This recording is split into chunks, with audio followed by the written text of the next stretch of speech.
नमस्कार दोस्तों, आप सभी का स्वागत है आज के एक फिर न्यू कहानी में।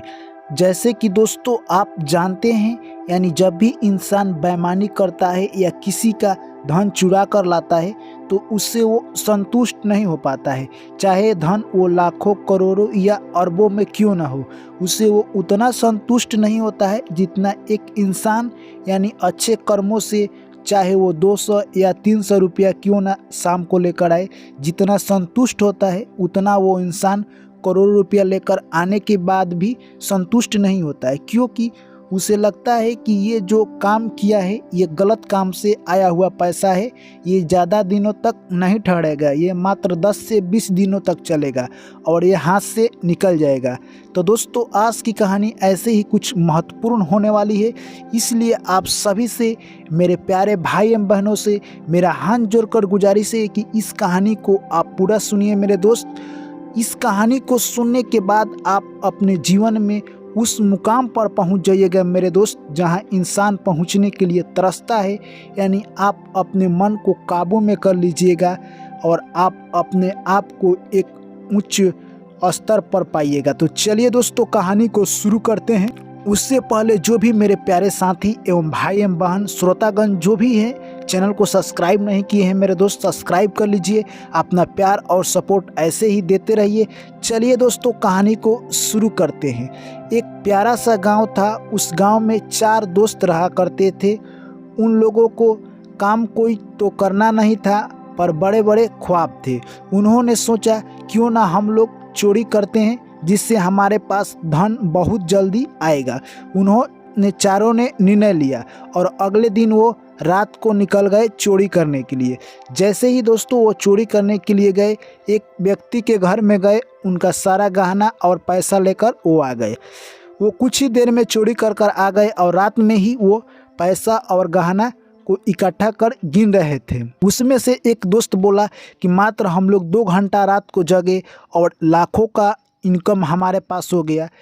इसको कमाने के लिए अगर कोई व्यक्ति दिन भर कई महीने तक मेहनत करेगा तब भी ये धन उसके पास नहीं आएगा। यानी इस काम में कितना ऐश और मज़ा है। वो लोग ऐसे ही डेली करते क्योंकि उनको चोरी करने का मज़ा आ रहा था। वो लोग काफ़ी पैसों को यूं का त्यों उड़ाते क्योंकि उनका पैसा तो था नहीं, उनका जीवन काफ़ी अच्छा चल रहा था। इतने में एक चोर बोला उनमें से कि हम लोग जो कर रहे हैं ये सही कर रहे हैं। ये जो पैसा हम लोग चोरी का ला रहे हैं, यानी करोड़ों अरबों रुपया लूट कर, ये जिनका पैसा है ये हमें बद्दुआ देगा।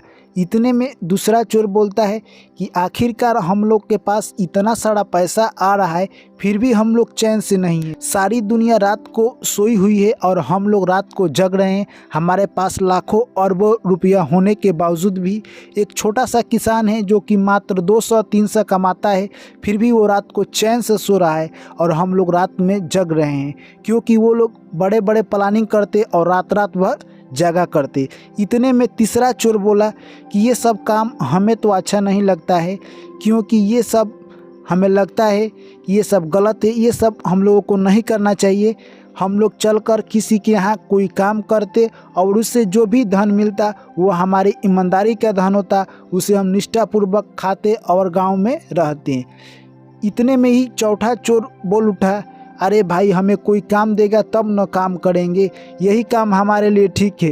क्या हुआ, हमें रात में जगना होता है तो रात में जगेंगे, दिन में सो लेंगे, इतने सारे पैसे तो आ रहे हैं, क्या दिक्कत है। इतने में फिर पहला चोर बोला कि नहीं, आज से ये सब काम हम लोग बंद करते हैं, क्योंकि हमारे पास जितना पैसा आ रहा है उससे ज़्यादा हमारे पास बेचैनी आ रहा है। इतने में चारों चोर ने राय किया कि आज से ये सब काम हम लोग छोड़ देंगे। उन्होंने प्रतिष्ठा किया और वो काम छोड़ दिए। अगले दिन वो सोचे कि अब हमें पैसा कहाँ से आएगा।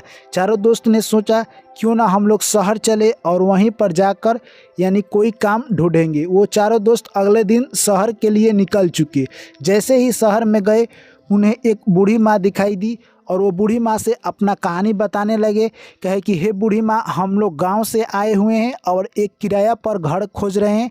हमें तो घर कोई दिखाई नहीं दिया, आपको कोई घर पता हो तो आप मुझे बता दीजिएगा।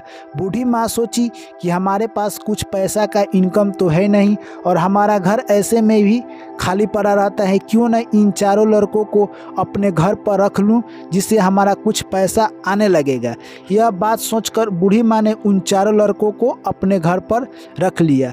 जब वो चोरी किया करते थे तो एक घैला में यानी बहुत सारा सोने के सिक्के रखे थे, वो भी लेकर वो शहर गए थे। उन्होंने सोचा क्यों ना ये सोने का सिक्का इस बूढ़ी माँ को दे देते हैं, क्योंकि ये हमें सीधा दिखाई दे रही है। उन चारों ने कहा कि हे बूढ़ी माँ, ये घैला है, आप इसे लेकर अपने घर में रख दीजिए और जब हम चारों लोग मांगेंगे तभी आप दीजिएगा। हम में से कोई एक व्यक्ति अगर मांगता है तो आप उसे कभी मत ये घैला दीजिएगा।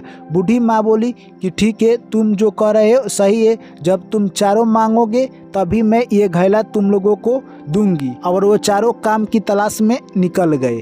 उनमें से चौथा चोर था जो कि काफ़ी चालाक था। वो सोचने लगा कि कैसे ये घैला को मैं लेकर निकल जाऊं, जो कि सारे सोने के सिक्के बेचकर मैं राजा हो जाऊंगा और इन लोगों को छोड़ दूंगा। एक दिन की बात है, वो काम की तलाश में शहर गए थे। शहर के चारों तरफ चापा चापा छान मारे, उन्हें कोई काम नहीं मिला। वो उधर से लौट रहे थे तो उन्हें काफ़ी प्यास लगा हुआ था। जैसे ही वो बूढ़ी माँ के गांव में आए तो उन्हें एक सातू बेचने वाला दिखाई दिया, जो कि सातू पिला रहा था। उन्होंने सोचा कि हम लोग इतना भूखे हुए हैं, हम लोग क्यों ना घर चलकर यानी कुछ खाना खा ले। उनमें से एक दोस्त बोला क्यों ना हम लोग सातू ले ले। एक दोस्त बोला सातू आखिर हम लोग किस चीज़ में लेकर जाएंगे। तीनों दोस्त बोले कि हम लोग एक दोस्त को भेजते हैं घर, यानी वो पतीला लेकर आएगा, उसी में हम लोग सातू लेकर चलेंगे। चौथा चोर था जो कि काफ़ी चालाक था। वो सोचा कि यही मौका है, मैं ही क्यों ना घर चला जाता। जैसे ही तीनों दोस्त बोले कि हम लोगों में से घर कौन जाएगा पतीला लाने के लिए, चौथा चोर बोला कि मैं जाऊंगा। चौथा चोर सोचा कि यही अच्छा मौका है। वो घर गया और बूढ़ी माँ से बोलने लगा कि माँ, आप मुझे घैला दे दीजिए। वो बूढ़ी माँ बोली कि मैं तुम चारों लोगों के आए बगैर ये घैला कभी नहीं दूंगी। वो चोर अपना दिमाग लड़ाया और बोला कि चलो, वो तीनों मेरे दोस्त तुमको बुला रहे हैं। उस बूढ़ी माँ को वो चोर तीनों दोस्त के पास ले गया और बोला कि आप लोग घैला हमसे मांगे हैं ना। वो तीनों दोस्त बोले हे माता, आप इनको घैला दे दीजिए। बूढ़ी माँ समझी कि वो पैसा वाला ही घैला मांग रहे हैं।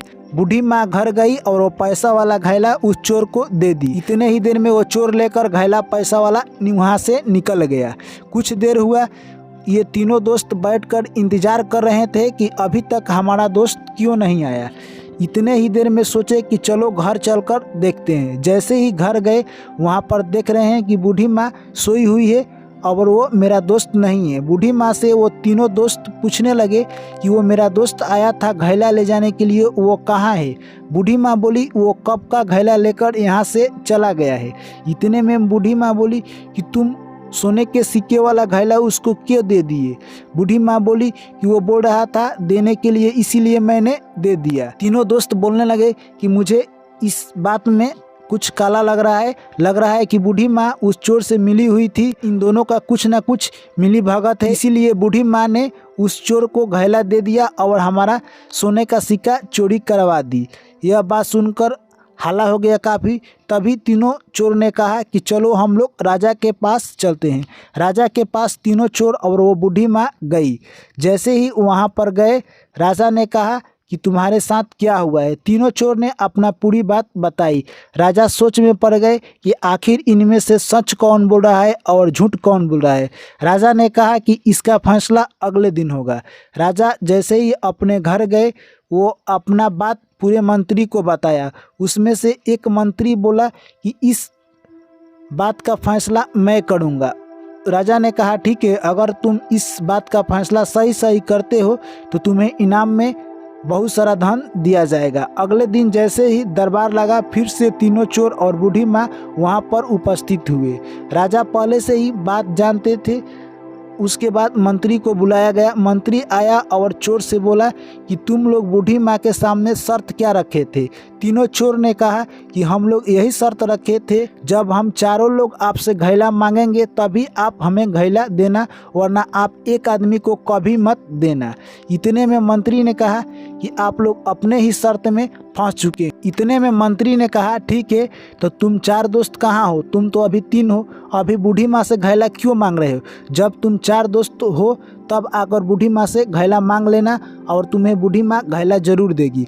यह बात जैसे ही राज दरबार में उस मंत्री ने कहा, सभी लोग हक्के के बक्के रह गए, क्योंकि यानी वह मंत्री काफ़ी चालाक था और चोरों के बातों में चोरों को ही फंसा दिया। तो दोस्तों, इस कहानी से हमें क्या सीख मिलती है कि कभी भी हमें किसी भी व्यक्ति यानी कहे तो अनजान व्यक्ति को अपने घर में कभी भी नहीं रखना चाहिए। जिस तरह से वो बूढ़ी माँ सीधी साधी थी और उस 4 चोरों को अपने घर में रख ली और उल्टा इंजाम यानी उस बूढ़ी माँ पर यानी वो तीनों चोर ने लगाने लगा। इसीलिए कभी भी किसी भी अनजान व्यक्ति को अपने घर नहीं रखना चाहिए। इस कहानी से दोस्तों हमें यही सीख मिलती है। आपकी क्या राय है इस कहानी के बारे में, आप कमेंट करके हमें ज़रूर बताइए। तो चलिए दोस्तों, आप लोग से फिर मिलते हैं हम नेक्स्ट कहानी में। अभी तक आपने हमारे चैनल को सब्सक्राइब नहीं किया है मेरे दोस्त, तो सब्सक्राइब कर लीजिए और ऑल नोटिफिकेशन को ऑन कर लीजिए। चलिए आपसे फिर मिलते हैं नेक्स्ट कहानी में, यानी एक नई स्टोरी के साथ। तब तक के लिए आप सभी को मेरा प्यार भरा नमस्कार। Thank you, take care, bye bye.